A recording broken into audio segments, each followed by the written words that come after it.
Halo anak-anak, Assalamualaikum warahmatullahi wabarakatuh. Salam jas merah, jangan sekali-kali melupakan sejarah.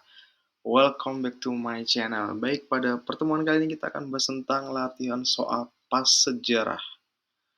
Semoga dengan latihan soal ini kalian mudah untuk menjawab soal-soal pas. Langsung saja memasuki soal yang pertama. Perhatikan gambar berikut. Gambar tersebut menunjukkan ciri-ciri aktivitas manusia pada masa Neolitikum yang disebut dengan A. Nomaden. B. Food gathering. C. Food producing. D. Abyssosroch.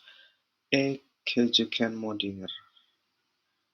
Oke, kira-kira yang mana?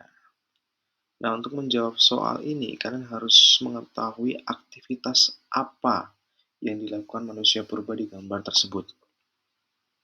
Nah, ternyata gambar tersebut menunjukkan aktivitas manusia yang sedang bercocok tanam. Jadi, di era Neolitikum ini, mereka sudah mulai berkembang dalam hal memproduksi makanan yang dikenal dengan food producing. Mereka sudah tidak lagi food gathering atau nomaden, mereka sudah hidup menetap. Dan mereka sudah bisa menanam tanaman-tanaman yang dapat dimakan untuk bertahan hidup dalam kehidupan sehari-hari. Jadi jawaban yang tepat adalah C, food producing. Oke, soal selanjutnya perhatikan gambar berikut.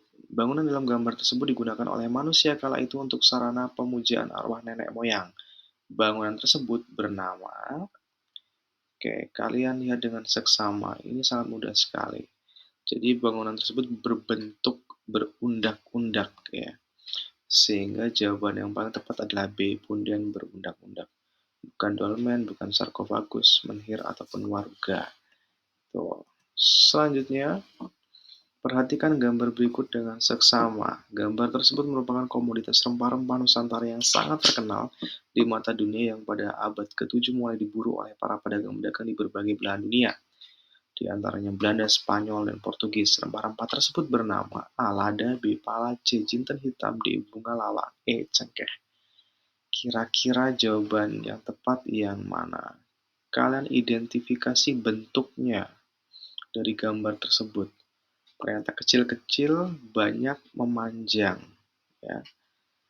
Jadi itu adalah ciri-ciri dari merica atau lada. Sedangkan pala itu bentuknya dia lebih besar seperti kelengkeng begitu. Jadi jawaban yang paling tepat adalah A.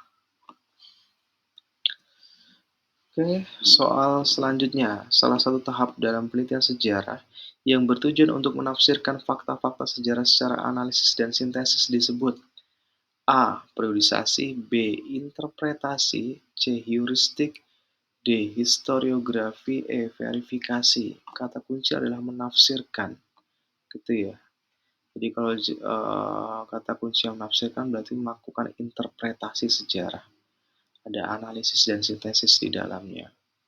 Sedangkan periodisasi itu adalah pembabakan waktu sejarah, heuristik itu pengumpulan sumber, historiografi itu lebih kepada penulisan sejarah gitu ya. Lalu verifikasi itu mengecek kebenaran sejarah, ada kritik ekstern dan intern. Jadi jawaban yang tepat adalah interpretasi atau menafsirkan. Jawabannya B. Oke. Soal selanjutnya, masa perkembangan historiografi Indonesia secara berurutan menurut waktu perkembangannya, yaitu A. Masa Hindu-Buddha dan Islam, masa penjajahan Belanda dan masa setelah Indonesia merdeka. B. Masa Hindu-Buddha, masa setelah Indonesia merdeka dan masa penjajahan Belanda. C. Masa penjajahan Belanda, masa Hindu-Buddha dan masa setelah Indonesia merdeka. D. Masa setelah Indonesia merdeka, masa penjajahan Belanda dan masa Hindu-Buddha. E. Masa penjajahan Belanda, masa setelah Indonesia merdeka dan masa Hindu-Buddha. Kira-kira yang paling tepat yang mana? Jadi ini kata kunci adalah berurutan menurut waktunya ya. Nah, yang paling tepat itu jawabannya adalah A, yaitu masa Hindu-Buddha dan Islam, yaitu dikenal dengan historiografi tradisional, masa penjajahan Belanda, dikenal dengan historiografi kolonial, dan masa setelah Indonesia merdeka disebut dengan historiografi modern, gitu, yang lebih bersifat kritis dan lebih bersifat Indonesia sentris. Nah, demikian anak-anak latihan soal pada kesempatan kali ini, semoga bermanfaat dan bisa membantu kalian dalam menjawab soal plan akhir semester. Terima kasih. Assalamualaikum warahmatullahi wabarakatuh. Salam jas merah. Jangan sekali-kali melupakan sejarah.